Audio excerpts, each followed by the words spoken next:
اللہ تعالیٰ سے دعا ہے کہ وہ ہمارے آج کے اس وقت میں، اس محفل میں، اس اکٹھا ہونے میں اللہ کے نام پر برکت ڈالے.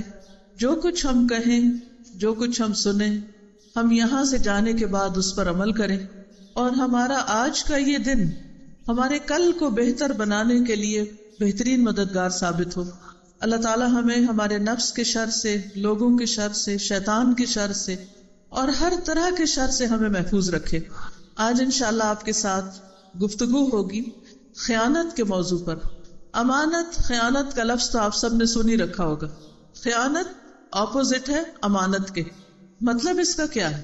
عربی کا لفظ ہے جس کا معنی ہے خانہ یخونو کا معنی ہوتا ہے کمی کرنا. کمی کرنا، کسی کا حق کم کرنا، کسی کا مال کم کرنا، کسی کی عزت کم کرنا.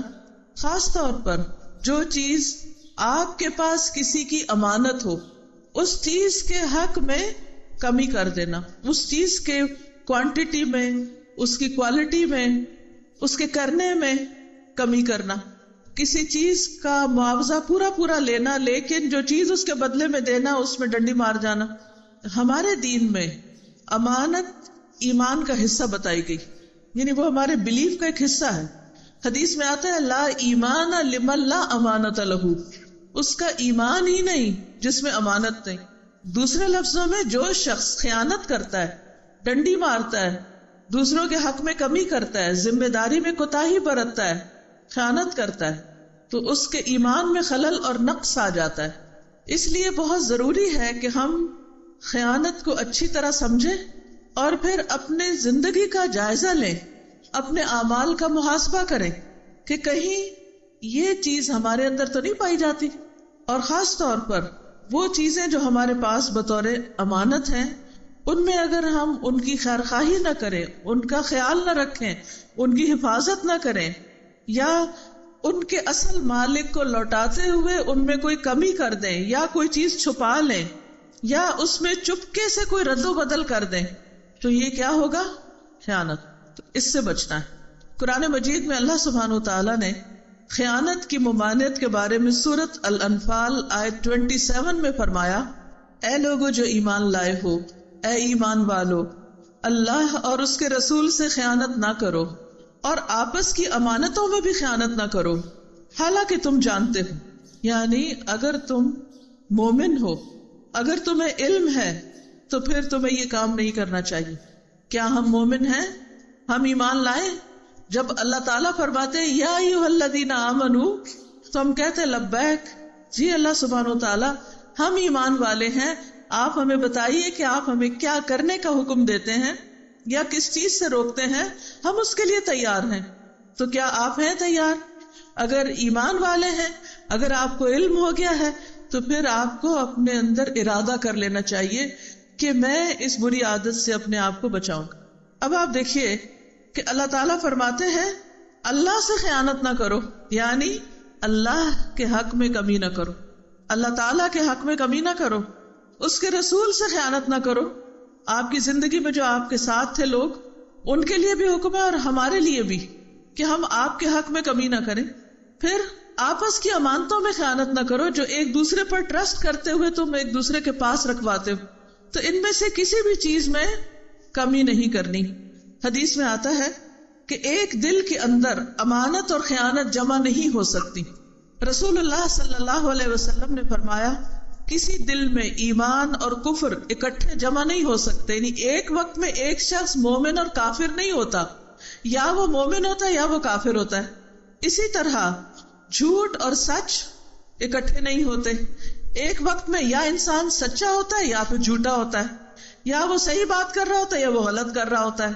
اور اسی طرح خیانت اور امانت اکٹھے نہیں ہو سکتے، یا انسان امین ہوتا ہے یا خائن ہوتا ہے، اور جو خائن ہوتا ہے اس کا تو پھر کوئی ایمان ہی نہیں ہوتا، کیونکہ لا ایمان لمن لا امانت لہ، اس کا کوئی ایمان ہی نہیں جس کے اندر امانت کا پاس نہیں. یعنی اگر وہ خیانت کرتا ہے تو یہ اس کے ایمان پر سخت ترین نقصان کا سبب بنتا ہے، اس کے ایمان میں ہی کمی ہو جاتی. اور اگر ایمان میں کمی ہو جائے، ایمان میں خلل ہو جائے تو انسان کا کوئی عمل ٹھیک رہتا ہی نہیں. اس لیے وہ ساری چیزیں جو ایمان میں کمی کا باعث ہیں وہ ساری چیزیں جو ایمان چرانے والی ہیں، انسان کے ایمان کو نقصان پہنچانے والی ہیں، ان سب چیزوں سے بچنا بے حد ضروری ہے۔ جہاں تک اللہ اور اس کے رسول صلی اللہ علیہ وسلم کا تعلق ہے تو ان کے حقوق کو پہچاننا بھی بہت ضروری ہے، عقیدہ توحید کو سمجھنا ضروری ہے، عقیدہ رسالت کو سمجھنا ضروری ہے، تاکہ ہم اللہ سبحانہ و تعالیٰ اور اس کے رسول صلی اللہ علیہ وسلم کا حق ادا کر سکیں۔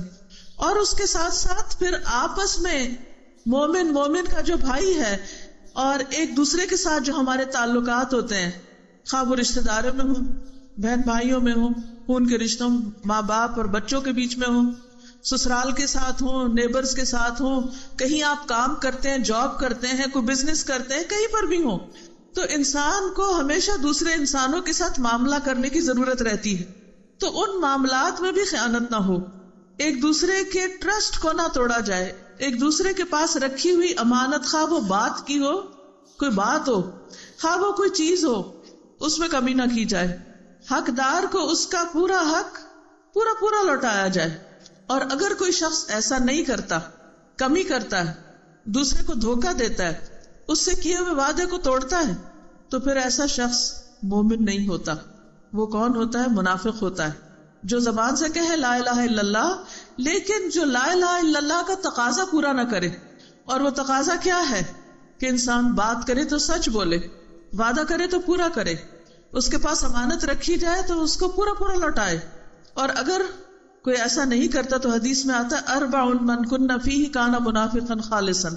رسول اللہ صلی اللہ علیہ وسلم نے فرمایا 4 باتیں ایسی ہیں اگر وہ سب کسی انسان میں ہوں تو وہ خالص منافق، اور جس کے اندر ان 4 میں سے کوئی ایک بات پائی جائے تو اس کے اندر نفاق کی ایک عادت ہے، یعنی 1% نفاق، 2% نفاق، یا 3% یا 4% یا 5% 10%، یعنی اتنا حصہ اس کا خراب ہے۔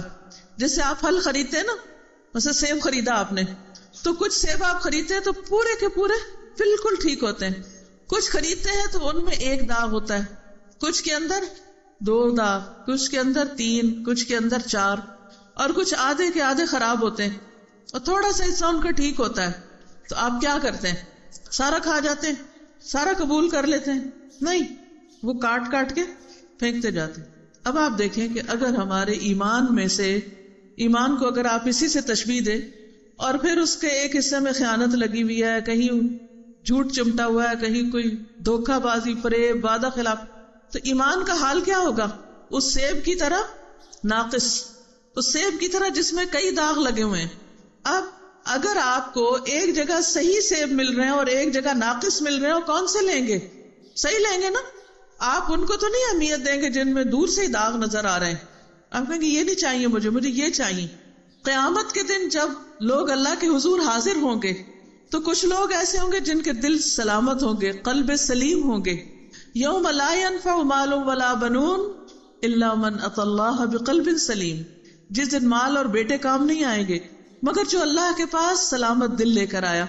وہ کیسا سلامت؟ اب سیب والی بات یاد رکھیں، جس میں کوئی داغ دھبا نہ ہو، کوئی نقص نہ ہو، کوئی کمی نہ ہو۔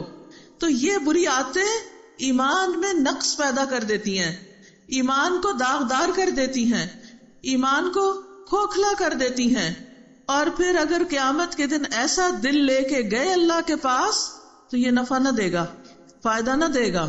تو سلامت دل جس میں پورے کا پورا ایمان ہو، بغیر کسی کمی، بغیر کسی داغ کے، وہ لے کے جانا ہے۔ اس لیے دنیا میں ہی وہ سیب چھیل لیں، وہ نکال دیں ساری چیزیں، تکلیف تو ہوگی، لیکن اگر آپ نے تہیا کر لیا نا کہ صاف ستھرے ہو کے جانا ہے، ہر بری وہ چیز نکالنی ہے جو اللہ کو پسند نہیں یا جو منافقت کی علامت ہے، تو اللہ تعالیٰ توفیق بھی عطا کرے گا۔ چونکہ چیزیں تو بہت ساری ہیں، لیکن ان میں سے آج ہم جس چیز پر بات کر رہے ہیں وہ خیانت ہے۔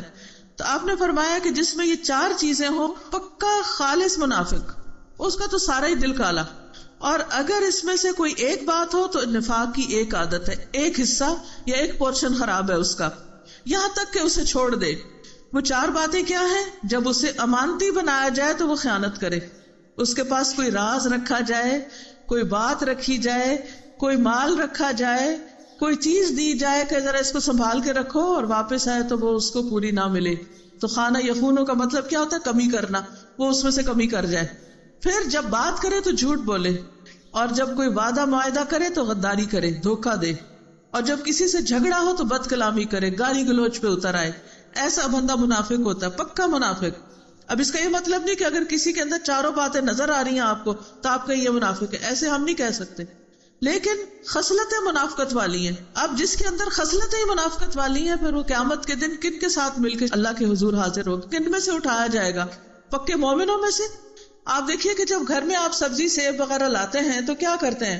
جو ٹھیک ٹھیک ہوتا ہے اس کو ایک طرف کر لیتے ہیں، اور جو اس میں سے خراب ہوتی ہے اس کو ایک طرف کر دیتے ہیں، یا پوری الگ کر دیتے یا کاٹ کے الگ کر دیتے، لیکن کٹھے نہیں وہ رہ سکتے۔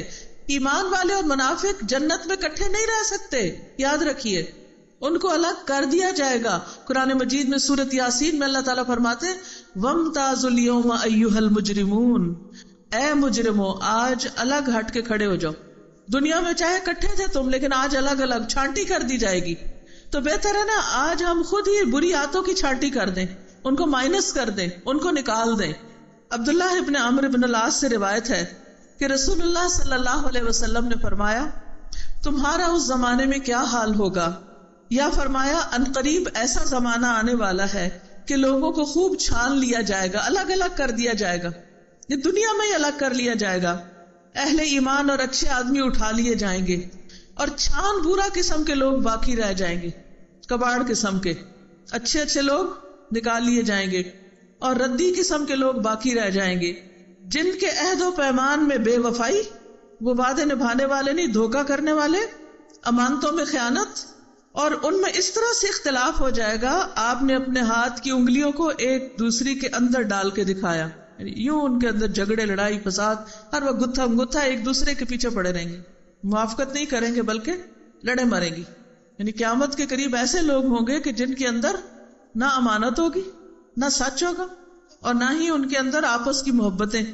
آپس کی محبتیں تو خالص لوگوں میں ہوتی ہیں نا، جن کے دلوں میں دھوکہ ہو، فریب ہو، اوپر سے زبان کچھ کہہ رہی ہو، دل میں کچھ اور ہو، بظاہر تو آپ کو بڑے پیار سے دیکھ رہے ہوں لیکن اندر سے آپ کے عیب چن رہے ہوں، سامنے آپ کی تعریفیں کریں اور جب آپ ہٹے تو آپ کی غیبت شروع کر دیں، سامنے واہ واہ کریں اور پیچھے سے برائیاں کریں۔ اور پھر یاد رکھیے کہ افضل عمل وہی ہے جس میں خیانت نہ ہو۔ افضل عمل کون سا؟ جس میں خیانت نہ ہو۔ قال رسول اللہ صلی اللہ علیہ وسلم افضل الاعمال عند اللہ ایمان لا شک فیہ وغضب لا غلول فیہ۔ رسول اللہ صلی اللہ علیہ وسلم نے فرمایا اللہ کے نزدیک سب سے افضل عمل اللہ پر ایسا ایمان ہے جس میں کوئی شک نہ ہو، ایسا ایمان جس میں کوئی شک نہیں، کیونکہ شک منافقت کو جنم دیتا ہے، اور ایسا جہاد جس میں کوئی خیانت نہیں، وہ سب سے بہترین ہے۔ اب اسی اصول کو رکھ کے دیکھیے سارے اعمال پر، مثلا وضو، سب سے افضل وضو کون سا ہوگا؟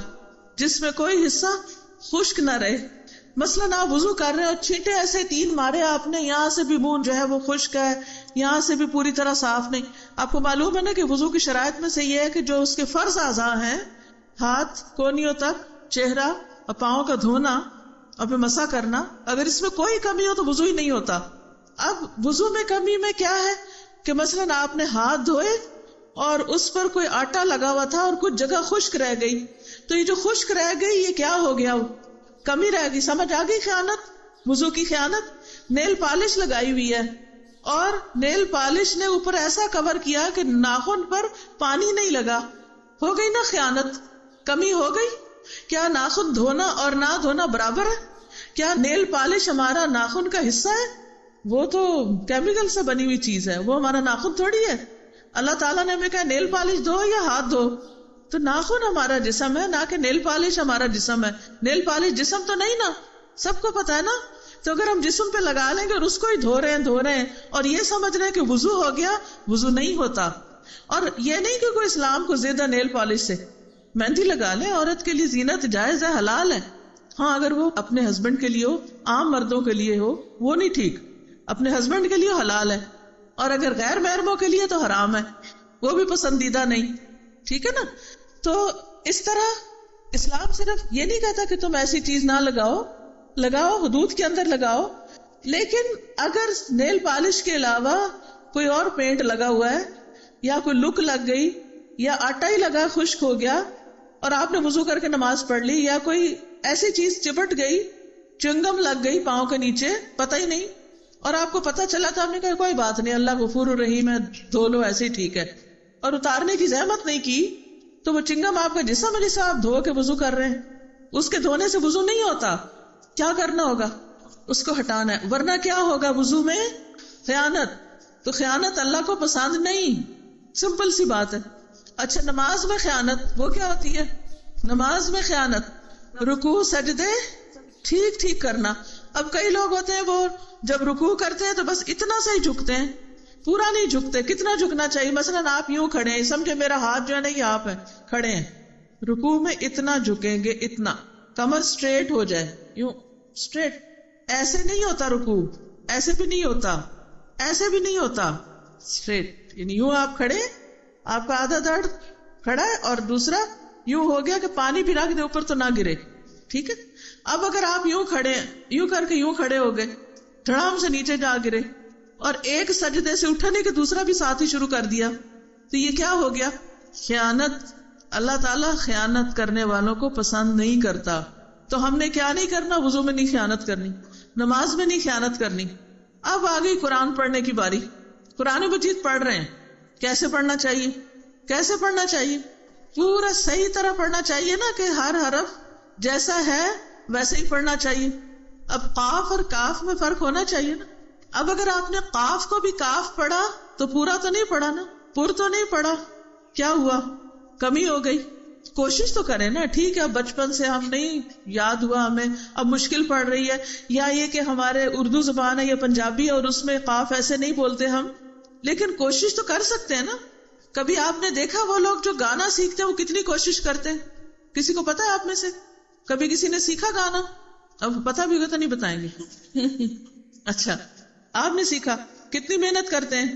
صبح اٹھ کے فجر کے ٹائم سے پہلے ریاض کرتے ہیں، اور پریکٹس کر کر کے گھنٹوں پریکٹس کرتے ہیں. اس کا کیا ثواب ہے سوائے دل کا بہلانا؟ اتنی پریکٹس قرآن پڑھنے والے کر لیں تو ان کا پرفیکٹ ہو جائے کہ وہ فجر سے پہلے اٹھ کے قرآن پڑھیں. اللہ تعالیٰ نے آپ کو چلو پہلے پہ نہیں کہا تو یہ تو فرمایا نا کہ ان قرآن الفجر کان مشہودا، کہ فجر کا قرآن اس وقت فرشتے حاضر ہوتے ہیں. فجر کے وقت تو پڑھ ہی لو، لیکن ہم کھولتے ہی نہیں، پڑھتے ہی نہیں. اور پڑھتے بھی ہیں تو کیسا پڑھتے ہیں؟ قاف کو کہا، اور اسی طرح اور بھی جو دل میں آئے، جو لفظ جیسے نکلے، آنکھیں آدھی سو رہی ہیں آدھی جاگ رہی ہیں، جھول رہے ہیں، بس پڑھ کے رکھ دیا، پڑھ لیا. کچھ لوگ تو منہ سے بھی نہیں بولتے، ایسی انگلی پھیرے جاتے ہیں. پھر پڑھے بغیر کیسے پڑھا جا سکتا ہے؟ تو اس لیے کیا ضروری ہے؟ قرآن میں خیانت سے بچنا ضروری ہے. اس کے لیے کیا کرنا پڑے گا؟ تجوید سیکھنی پڑے گی، کسی استاد سے ٹھیک کروانا پڑے گا کہ ذرا ہماری اصلاح کر دے. اور اس میں کبھی نہیں شرمانا چاہیے، عمر کا کوئی بھی حصہ ہو. اچھا پھر آپ دیکھیے کہ آپ نے زکوٰۃ دینی ہے، اب سال گزر گیا، آپ کیا کرتے ہیں؟ اچھا چلو یہ اس بچے کے نام لگا دیتی ہوں، یہ اس کے لگا دیتی ہوں، اس کے لگا دیتی ہوں، تاکہ زکوٰۃ نہ دینی پڑے. آپ نے کیا کیا؟ اللہ کے حق میں کمی کر دی. اسی طرح آپ ہر چیز میں نہ سوچ سکتے ہیں، جہاں بھی آپ نے ڈنڈی ماری، کمی کی، چاہے اللہ کا حق ہو یا بندوں کا، وہ خیانت ہوتی ہے. مثلا بندوں کے حق میں کیا کمی ہے؟ مثال کے طور پر آپ دیکھیں کہ آپ کسی کمپنی میں ملازم، آپ کو پیکنگ کے کام پہ لگایا گیا ہے. ایک مثال دے رہی، اور آپ کو کہا گیا کہ جی اس ڈبے میں ایک گھڑی، ایک ٹشو کا باکس اور ایک ٹیبل میٹ ڈال کے پیک کر دیں. آپ کیا کرتے ہیں؟ ایک ڈبے سے ایک چیز نکال لیتے ہیں، دوسرے سے دوسری نکال لیتے ہیں، اور پیک کر کے دے دیتے ہیں. اب کون آئے گا اور ہر ڈبہ کھول کے دیکھے گا کہ سارے آئٹم پورے؟ ایک آئٹم کی کمی کیا ہو گئی؟ ہو گئی نا. آپ کو پتا ہے کہ ایک دفعہ حضرت عمر کے دور میں خوشبو آئی تھی جو مسلمانوں پہ تقسیم کرنی تھی، تو انہوں نے کہا کہ کون اس کو ڈیوائڈ کرے گا؟ تو ان کی شاید بیوی نے کہا کہ میں کرتی ہوں. کہا نہ تمہیں نہیں دوں گا، کہیں ایسا نہ ہو کہ اس میں سے تم خود کو کچھ لگا لو، یا کوئی گرے تو اس میں سے کچھ کمی ہو جائے. وہ اتنی سی بھی خیانت نہیں برداشت کرتے تھے کہ میری بیوی جب وہ ڈبیاں بھر رہی ہوگی تو کہیں ایسا نہ ہو کہ بھرتے بھرتے وہ کچھ خود کو بھی. اسی طرح مثلا آپ لوگوں کو کھانا بنا کے دیتے ہیں، وہ آپ کو انگریڈینٹ دیتے کہ اس کا ہمیں بنا دیں. کئی لوگ گھر سے کیٹرنگ کرتے ہیں، اب کیٹرنگ ان کی اور تھوڑا سا اپنے لیے نکال کے اجازت کے بغیر رکھ لیا. ہاں اگر وہ کہیں کہ جی اس میں سے ایک کپ آپ بھی لے لیں، پھر تو ٹھیک ہے، اگر نہیں تو وہ کیا ہو جائے گا؟ خیانت۔ جس چیز میں کمی کی وہ خیانت، 10 چیزیں دینی تھی 9 دی، کیا بنا؟ خیانت۔ اب آپ کوئی جاب کرتے ہیں، کہیں جاب کرتے ہیں، آپ میں سے کوئی کرتا ہے جاب کہیں؟ آج چھٹی ہے تو کیا پتا جاب والے بھی کوئی آئے بیٹھ، ٹھیک ہے، اسکول میں مثلاً کرتے، کسی فیکٹری میں کرتے ہیں، کہیں بھی کرتے ہیں، انہوں نے آپ کو 8 گھنٹے کی ملازمت پہ رکھا ہوا ہے، وہ 8 گھنٹے کے پیسے آپ کو دیتے ہیں، اور آپ ہر روز آدھا گھنٹہ لیٹ جاتے ہیں، آدھا گھنٹہ پہلے نکل کے آ جاتے ہیں۔ کیا ہوا؟ آپ کو 5 دن کام پہ رکھا ہوا ہے، جمعے کے دن آپ کہتے ہیں چلو آج آدھا دن ہی کافی ہے، سب جا رہے ہیں میں بھی جا رہا ہوں۔ کیا ہوا؟ خیانت۔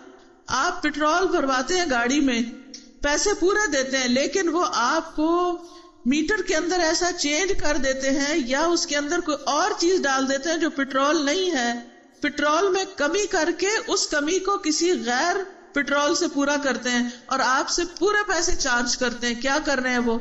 خیانت۔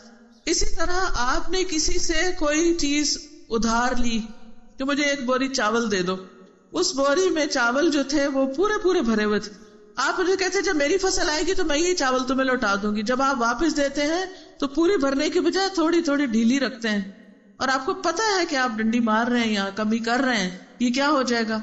خیانت۔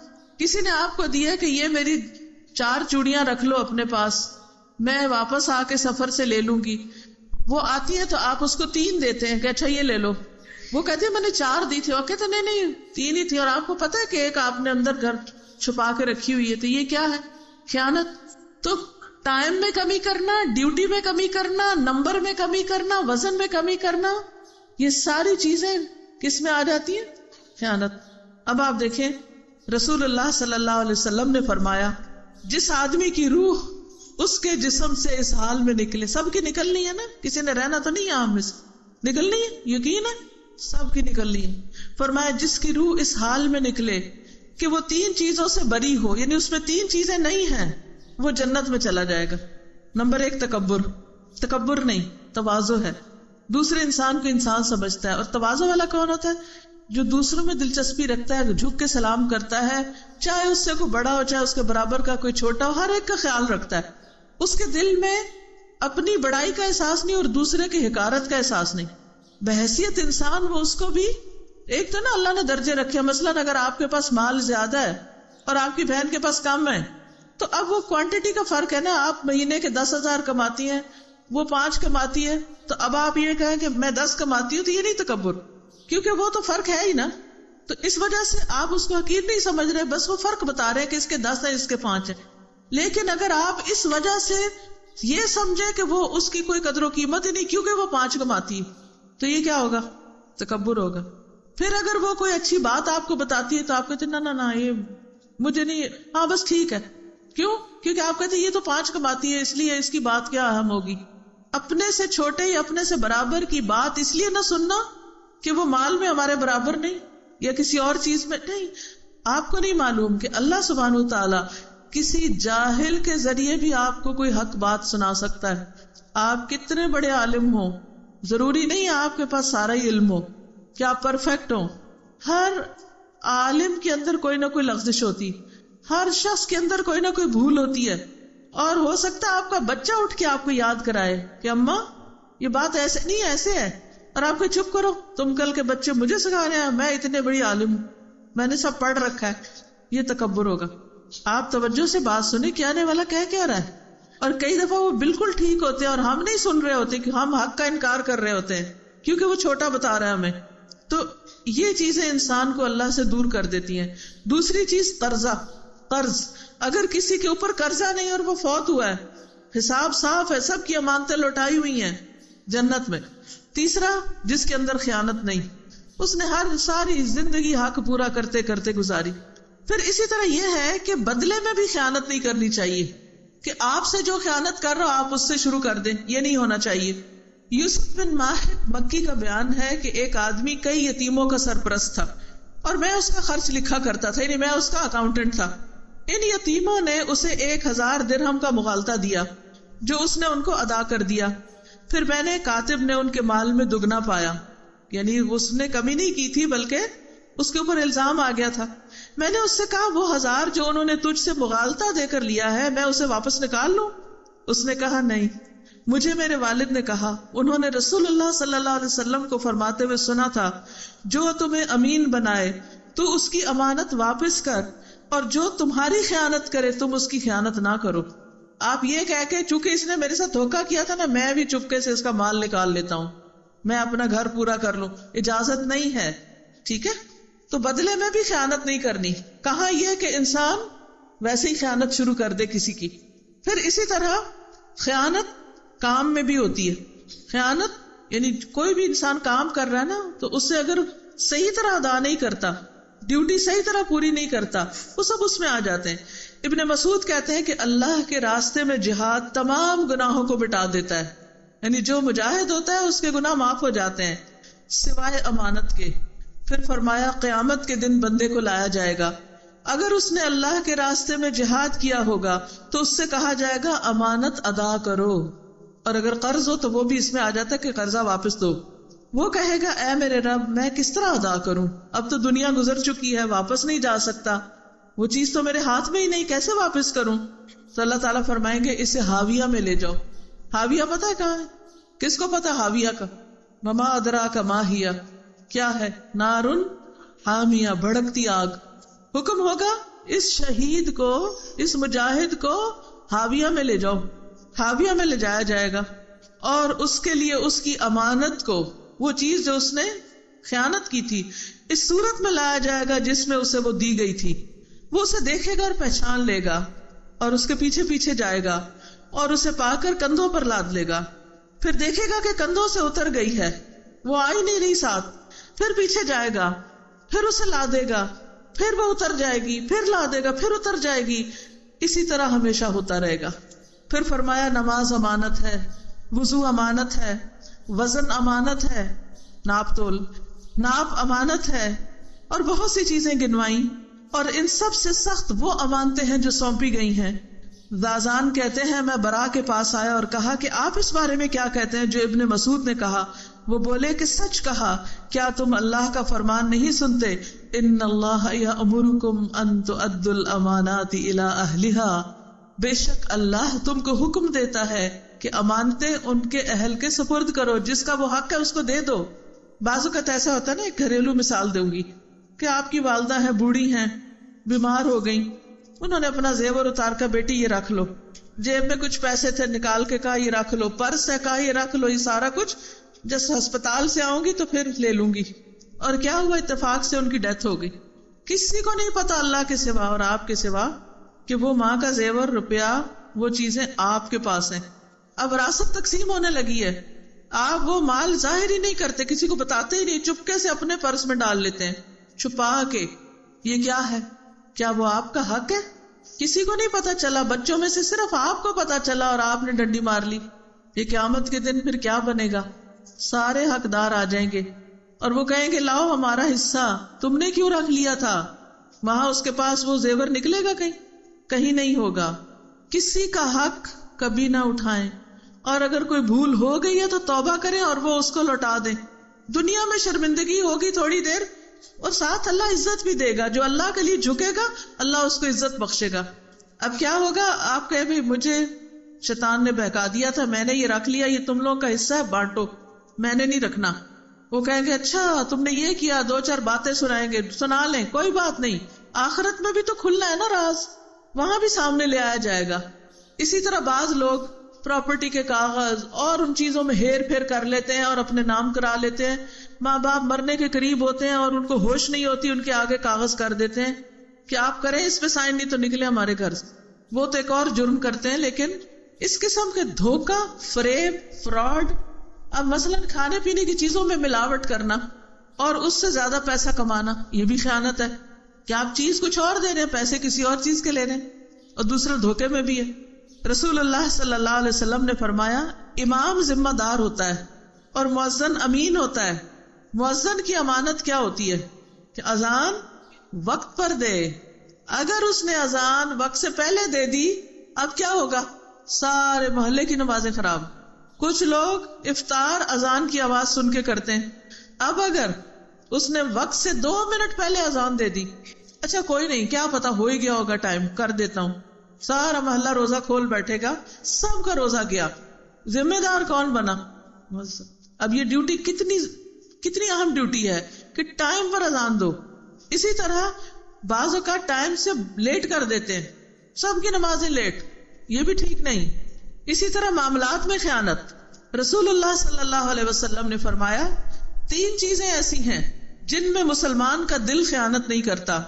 عمل کو اللہ کے لیے خالص کرنا، یہ نیت کی خرابی بھی خیانت ہے.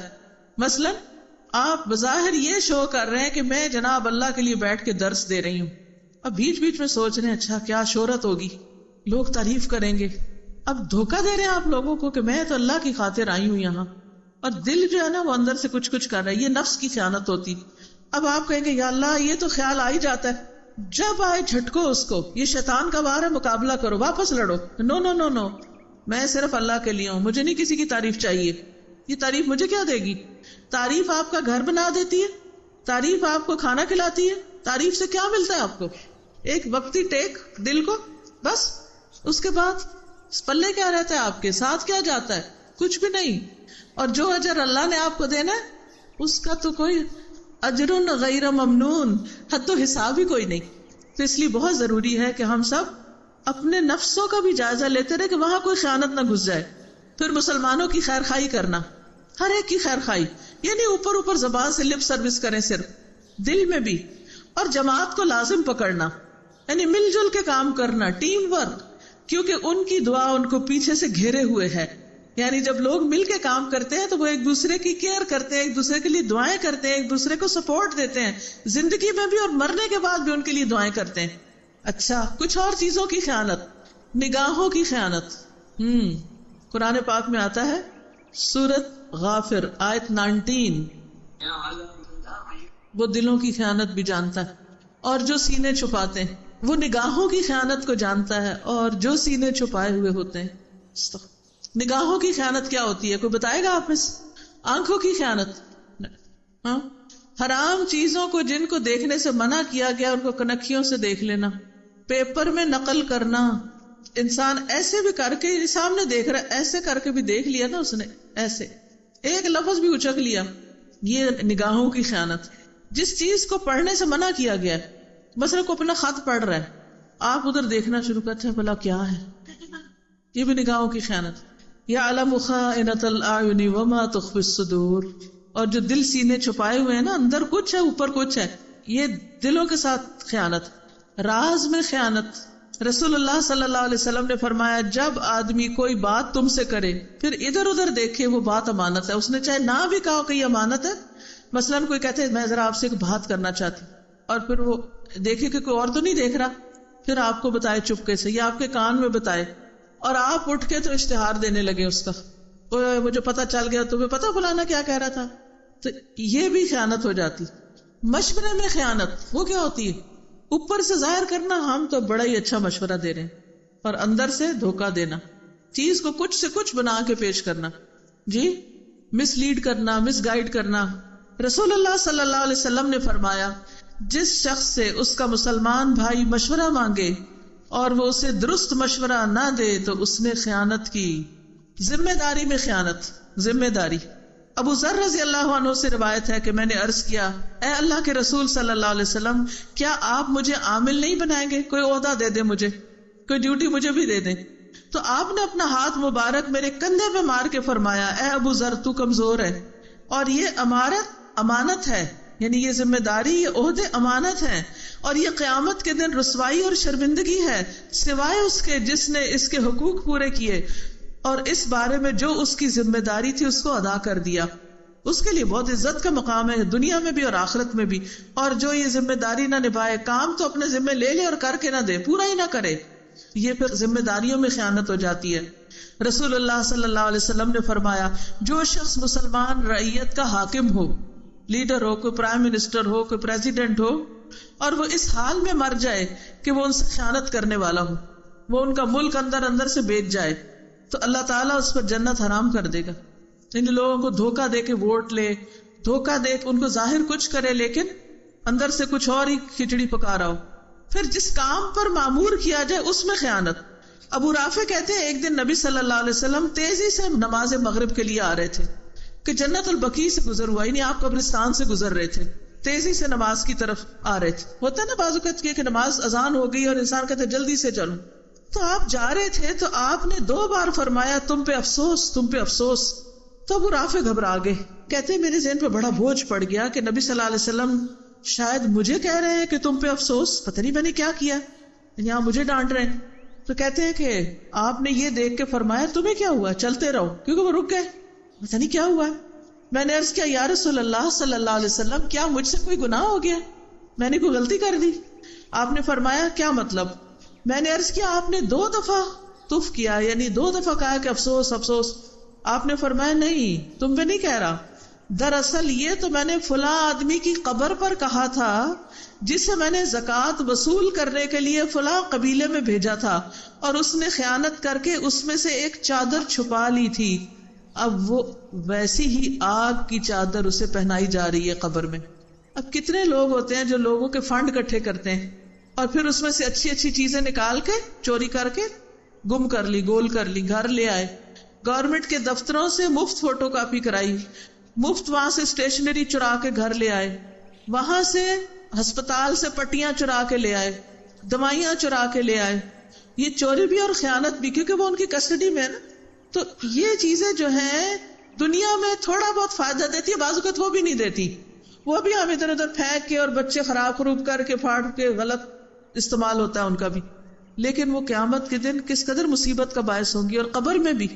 اب وہ شخص جو ہے جو ایک نیک کام کرنے کے لیے گیا ہے، وہاں اس کی نیت خراب ہو گئی، سارا کچھ آ کے جمع کرا دیا، ایک چیز اندر رکھ لی. تو اس لیے اول تو ایسی کوئی ذمہ داری قبول نہ کرے پیسے جمع کرنے رکھنے کی، اور اگر کرے تو پورے کا پورا حق ادا کرے، بلکہ اوپر سے ایکسٹرا بھی دیتے رہے کہ کہیں ایسا نہ ہو کہ کوئی بھول چوک میں غلط استعمال ہو گیا ہو. نبی صلی اللہ علیہ وسلم نے فرمایا جسے ہم کسی کام پہ متعین کریں اور اسے اس پر تنخواہ دیں تو جو وہ اس سے مزید لے گا وہ خیانت کرے گا. یعنی جو فیسلٹیز آپ کو ملی ہیں، مثلا گورنمنٹ کی طرف سے آپ کو گاڑی ملی ہے کہ یہ آپ اتنا پیٹرول اس میں استعمال کر سکتے، چاہے ذاتی کاموں کے لیے چاہے دفتر کے لیے، آپ اس سے زیادہ بھروا لیں، یہ خیانت ہوگی. اور اگر انہوں نے کہا نہیں دفتر کے لیے گاڑی تو آپ اسے گھر کے لیے استعمال شروع کر دیں، وہ بھی خیانت ہوگی. تو دھوکہ فریب دے کے کسی کا مال استعمال کرنا یہ بھی اسی میں آ جاتا ہے.